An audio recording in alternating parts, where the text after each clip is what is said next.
ସମସ୍ତଙ୍କୁ ପ୍ରଭୁ ଯୀଶୁଖ୍ରୀଷ୍ଟଙ୍କ ନାମରେ ମୋର ଆନ୍ତରିକ ନମସ୍କାର। ପ୍ରିୟ ବନ୍ଧୁଗଣ, ଉତ୍ତରପ୍ରଦେଶରେ 9 ଜଣ ପାଷ୍ଟରଙ୍କୁ ଗିରଫ କରାଗଲା, ଆରେଷ୍ଟ କରାଗଲା। ତ ଆପଣମାନେ ଜାଣିଥିବେ ଉତ୍ତରପ୍ରଦେଶରେ ଯୋଗୀ ସରକାର ଧର୍ମ ପରିବର୍ତ୍ତନର କଡ଼ା ନିୟମ ସେ କରିଛନ୍ତି, ଯେଠି କେହି ଧର୍ମ ପରିବର୍ତ୍ତନ କରିପାରିବେ ନାହିଁ।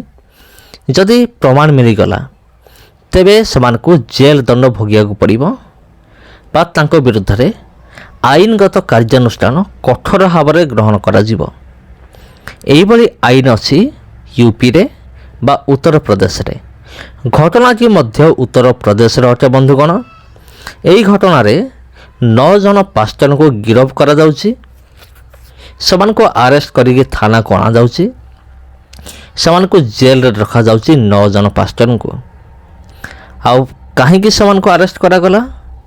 ଆରେଷ୍ଟ କରିବାର କାରଣ ହେଉଛି ଯେହେତୁ ସେମାନେ ଧର୍ମ ପରିବର୍ତ୍ତନ କରୁଥିଲେ, ଏଇଭଳି ଆରୋପ ଆସିଛି। ସେମାନେ ଧର୍ମ ପରିବର୍ତ୍ତନ କରୁଥିଲେ ବୋଲି ସେମାନଙ୍କୁ ଆରେଷ୍ଟ କରାଗଲା, ସେମାନଙ୍କୁ ଗିରଫ କରାଗଲା ଆପଣ କହିପାରିବେ। ତେବେ ଏଇଭଳି ଖବର ଆସୁଛି। ତେବେ ଯଦି ଆମେ ଦେଖିବା ଆଜିକାଲି ଆମ ଭାରତ ବର୍ଷରେ ଏଇଭଳି ଅନେକ ପ୍ରକାର ମିଥ୍ୟା ଅଭିଯୋଗ ଗୁଡ଼ିକ ଆସିଥାଏ ଅନେକ ସମୟରେ। ଆଉ ଏଥିରେ ପ୍ରଭୁ ଯୀଶୁଖ୍ରୀଷ୍ଟଙ୍କର ଲୋକମାନଙ୍କ ହଇରାଣ ହେବାକୁ ପଡ଼େ। ସେମାନଙ୍କୁ ବିନା ଦୋଷରେ ଗିରଫ କରାଯାଏ ଆଉ ସେମାନଙ୍କୁ ଥାନାକୁ ନିଆଯାଏ। କିନ୍ତୁ ପରେ ଯେତେବେଳେ ପ୍ରମାଣ ମିଳେ ନାହିଁ ସେତେବେଳେ ସେମାନଙ୍କୁ ଛାଡ଼ି ଦିଆଯାଏ। ମଝିରେ ଆଉ 2ଟି ଖବର ଆସିଥିଲା ଯେ 2 ଜଣ ପାଷ୍ଟରଙ୍କୁ ଆରେଷ୍ଟ କରାଗଲା ଆଉ ସେମାନଙ୍କ ବିରୁଦ୍ଧରେ ମକଦ୍ଦମା ଦାୟର କରାଗଲା। କିନ୍ତୁ ପରବର୍ତ୍ତୀ ମୁହୂର୍ତ୍ତରେ କୌଣସି ପ୍ରମାଣ ନ ମିଳିବାରୁ ସେମାନଙ୍କୁ ପୁଣି ଥରେ ଛାଡ଼ି ଦିଆଗଲା। ତେବେ ଏପରି ହେଉଛି ବନ୍ଧୁଗଣ, ଆରେଷ୍ଟ କରାହେଉଛି କିନ୍ତୁ ଯେତେବେଳେ କୌଣସି ପ୍ରମାଣ ହିଁ ମିଳୁନାହିଁ ସେତେବେଳେ ପୁଣି ଥରେ ସେମାନଙ୍କୁ ଛାଡ଼ି ଦିଆହେଉଛି। ତେବେ ଏପରି ଘଟୁଛି। ତେବେ କାହିଁକି ଏପରି ଘଟୁଛି? ପ୍ରଭୁ ଯୀଶୁଖ୍ରୀଷ୍ଟ କହିଥିଲେ ଶେଷ କାଳରେ ତାଡ଼ନା ହେବ, ଅତିଶୟ ତାଡ଼ନା ହେବ, ଅତିଶୟ କ୍ଲେଶ ହେବ। ଏହିଭଳି ବିଷୟ ପ୍ରଭୁ ଯୀଶୁଖ୍ରୀଷ୍ଟ ନିଜେ ଭବିଷ୍ୟତବାଣୀ କରିଥିଲେ। ଆଉ ତାଡ଼ନା ବିଷୟରେ ପ୍ରଭୁ ଯୀଶୁଖ୍ରୀଷ୍ଟ ନିଜର ପାର୍ବତ୍ୟ ଉପଦେଶରେ ମଧ୍ୟ ସେ ତାଡ଼ନାକାରୀମାନଙ୍କ ବିଷୟରେ ଏବଂ ଯେଉଁମାନେ ତାଡ଼ନା ପାଉଛନ୍ତି ସେମାନଙ୍କ ବିଷୟରେ ମଧ୍ୟ କିଛି ବିଷୟ କହିଥିଲେ, ଯେଉଁଟାକି ଆପଣମାନେ ପାଇପାରିବେ ମାଥିଉ ତାର 5 ପର୍ବ ତାର 10 ପଦ, 11 ପଦ, 12 ପଦ। ଏଠି ଏପରି ଲେଖାଯାଏ, ଲୋକେ 10 ପଦ, ଧାର୍ମିକତା ନିମନ୍ତେ ତାଡ଼ନା ପ୍ରାପ୍ତ ଲୋକେ ଧନ୍ୟ, କାରଣ ସ୍ୱର୍ଗ ରାଜ୍ୟ ସେମାନଙ୍କର।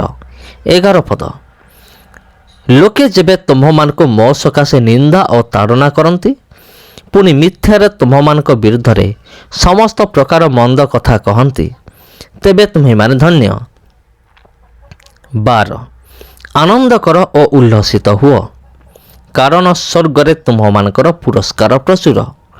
ସେହିପରି ତ ସେମାନେ ତୁମମାନଙ୍କର ପୂର୍ବବର୍ତ୍ତୀ ଭାବବାଦୀମାନଙ୍କୁ ତାଡ଼ନା କରିଥିଲେ।